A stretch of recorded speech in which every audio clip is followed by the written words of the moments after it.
Hey guys, this is Simon Sage from Android Central. We're taking a look at the new washing app made by Samsung. To help us out, we've got Amy. How's it going, Amy? Great, how are you? Oh, pretty good. So yes, we're here today to introduce the very first washer and dryer that actually has Wi-Fi capability, allowing the consumer to wirelessly control the power of your washer and dryer, not only from anywhere inside the home, but anywhere outside of the home as well. And it's by use through a smartphone application. So what you do, you log into the application, choose the washer or dryer, whichever unit it is you're wanting to power, go into Start New Dry, choose your cycle, which it'll give you the same list of all the cycles that you'll see right on the control panel. Click Start, and you can see that I've wirelessly enabled power to the dryer through the smartphone.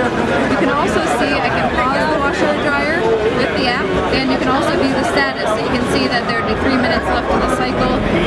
Also, there's an option that you can set a notification. So if, for example, you walk away, you don't want to keep tabs on what the washer or dryer is doing, it'll send you a notification when it's finished. Oh, that's super handy.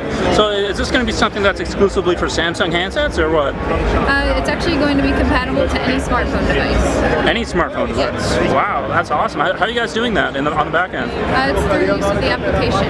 Okay, so like... It'll be a downloadable app that you'll be able to obtain through any smartphone device. So like, is the washer kind of a server, or how does that work? Actually, each washer and dryer will have its own IP address, and it'll actually connect to a server, which is where the smartphone will be able to detect through to find your washer and dryer through that server. That's very cool. So what's the model of washing machine here that's going to support it? The washer is the WF457. The dryer is DV457. Very cool. And are they currently available? Or? They're not yet available, but they're due to arrive to market sometime this spring. And along with the app? Yes. Awesome. Great. Thanks a lot, Amy. Yeah, thank you.